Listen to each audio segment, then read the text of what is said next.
Bienvenidos a todos. Es un placer presentarles hoy un tema que considero de gran relevancia para la salud pública de hoy día. El título es Las similitudes fisiológicas entre el tabaco y los alimentos ultraprocesados, mecanismos compartidos de adicción y de daño sistémico. Como especialista en neumología, habitualmente tratamos las consecuencias devastadoras del tabaquismo. Sin embargo, hoy quiero compartir la evidencia científica reciente que revela paralelismos sorprendentes entre el tabaco y otro enemigo menos reconocido en la salud pública, que son los alimentos ultraprocesados. Esta presentación la he basado en una revisión exhaustiva de la literatura científica más reciente, incluyendo estudios publicados desde el año 2025 al 2026. Permítanme contextualizar la magnitud del problema. El consumo de tabaco continúa siendo la principal causa de mortalidad prevenible a nivel mundial. Y esto es algo que todos conocemos bien. Sin embargo, lo que quizás no sea tan evidente es que los alimentos ultraprocesados han emergido como un factor determinante en la epidemia global de obesidad y enfermedades cardiometabólicas. ¿Qué son exactamente los alimentos ultraprocesados? Según la clasificación NOVA, son formulaciones industriales elaboradas principalmente a partir de sustancias derivadas de alimentos con poco o ningún alimento intacto y están diseñados específicamente para ser hiperapetecibles y altamente rentables. Lo alarmante es que investigaciones recientes revelan que estas dos exposiciones, la del tabaco y la de los alimentos ultraprocesados, aparentemente dispares, comparten mecanismos fisiológicos fundamentales que explican tanto su capacidad de adicción como sus efectos nocivos sobre múltiples órganos. Esta ingeniería alimentaria ha sido comparada con las estrategias de la industria tabacalera para maximizar el poder adictivo de sus productos y, como veremos, esta comparación no es para nada exagerada. Ahora veremos el primer mecanismo neurobiológico compartido. Es el llamado sistema de recompensa dopaminérgico. Tanto la nicotina como los alimentos ultraprocesados activan el sistema de recompensa mesolímbico, cuyo componente central es la vía dopaminérgica que conecta el área tegmental ventral con el núcleo accumbens. En el caso de la nicotina, se une a receptores nicotínicos de la acetilcolina localizados en las neuronas dopaminérgicas del área tegmental ventral. Esta activación produce una liberación fásica de dopamina en el núcleo accumbens que refuerza poderosamente la conducta del consumo. En el caso de los alimentos ultraprocesados, especialmente aquellos con combinaciones optimizadas de azúcares, grasas, sal, producen respuestas dopaminérgicas muy similares a las del tabaco. Un estudio revolucionario publicado el año pasado en la revista Cell Metabolism demostró algo extraordinario. Los batidos ultraprocesados generan liberación de dopamina en el núcleo estriado dorsal de la magnitud similar a la observada con sustancias adictivas reconocidas como el tabaco, incluso cuando se equiparan las calorías con alimentos no procesados. Esta respuesta se correlaciona directamente con la velocidad de absorción de nutrientes y la combinación específica de macronutrientes característica de los ultraprocesados. Por tanto, no es una casualidad, sino que es el diseño deliberado. El segundo mecanismo que comparte el tabaco y los alimentos ultraprocesados es la neuroadaptación que conduce a la tolerancia. Con la nicotina, la exposición crónica induce una regulación al alza paradójica de los llamados receptores nicotínicos, particularmente en la corteza cerebral y en el tálamo. Este fenómeno ocurre porque la nicotina causa una desensibilización prolongada de los receptores y el cerebro compensa aumentando su densidad. El resultado es un círculo vicioso.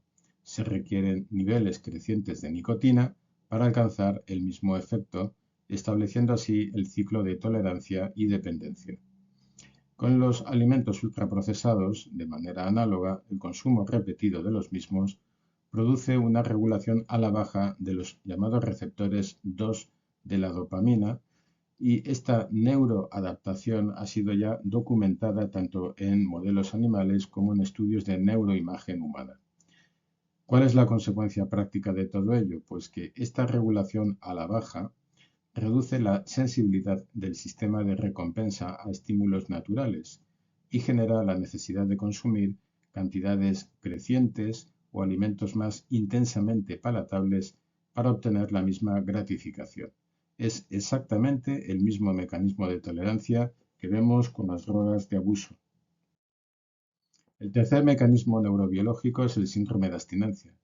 El síndrome de abstinencia por la nicotina está formalmente reconocido en el DSM-5 e incluye irritabilidad, ansiedad, disforia, dificultad de concentración, aumento del apetito e insomnio. Estos síntomas reflejan la hipoactividad del sistema dopaminérgico tras la retirada del estímulo de la nicotina. Ahora bien, ¿qué pasa con los alimentos ultraprocesados?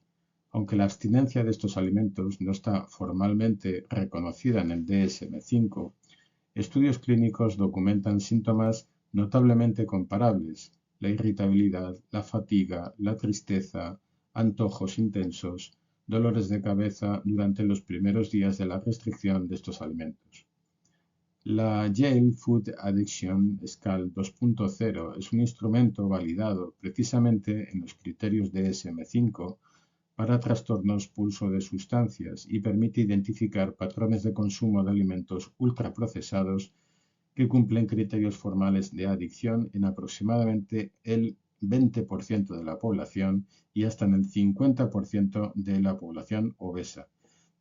Esto no es una simple, por tanto, preferencia alimentaria. Estamos hablando de una adicción genuina según criterios psiquiátricos establecidos. Pasemos ahora a otro mecanismo compartido, que es la inflamación sistemática o sistémica y el estrés oxidativo. El humo del tabaco contiene más de 7.000 compuestos químicos, muchos de los cuales activan directamente vías inflamatorias. La exposición crónica eleva los niveles circulantes de múltiples marcadores inflamatorios, como la proteína C reactiva, el factor de necrosis tumoral alfa, el fibrinógeno. Además, los componentes del humo del tabaco generan especies reactivas de oxígeno que superan la capacidad antioxidante del organismo, produciendo estrés oxidativo con daño a lípidos, proteínas y ADN.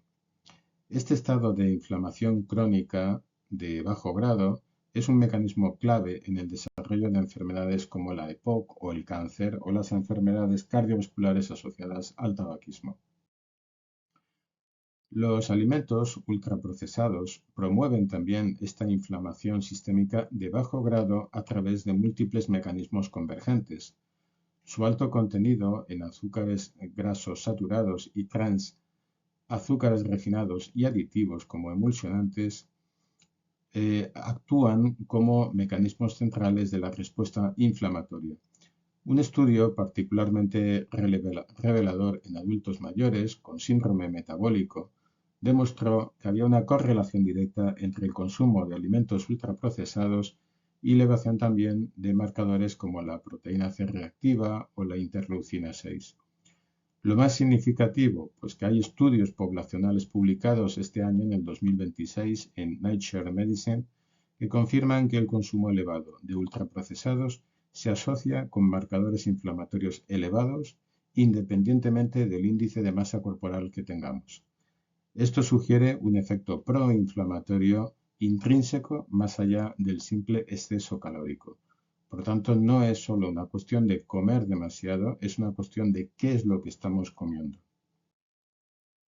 El cuarto mecanismo compartido involucra el eje intestino-cerebro a través de alteraciones en la microbiota. El tabaquismo altera profundamente la composición de la microbiota intestinal, reduciendo la diversidad bacteriana y modificando la proporción de bacterias intestinales. Específicamente, se observa una disminución de géneros productores de ácidos grasos de cadena corta, como el Bifidobacterium o el Lactobacillus, junto con un aumento de bacterias potencialmente patógenas. Esta disbiosis contribuye a la inflamación sistémica mediante la translocación de lipopolisacáridos bacterianos y la reducción de metabolitos antiinflamatorios. Los alimentos ultraprocesados carecen de efectos deletéreos comparables. Los emulsionantes, los edulcorantes artificiales y la escasez de fibra, característica de estos productos, altera la barrera intestinal y favorecen la endotoxemia metabólica. Un metaanálisis del año 2025 demostró que el consumo de alimentos ultraprocesados se asocia con una reducción de bacterias intestinales beneficiosas. Esto tiene implicaciones también neuropsiquiátricas, puesto que el eje intestino-cerebro, mediado por el nervio vago, por los metabolitos microbianos y la sensibilización inmune, modula también la función dopaminérgica central. Esta disbiosis intestinal inducida por los alimentos ultraprocesados puede perpetuar los comportamientos adictivos mediante la alteración de la señalización de recompensa y el aumento de la neuroinflamación. Es, por tanto, un círculo de tipo vicioso.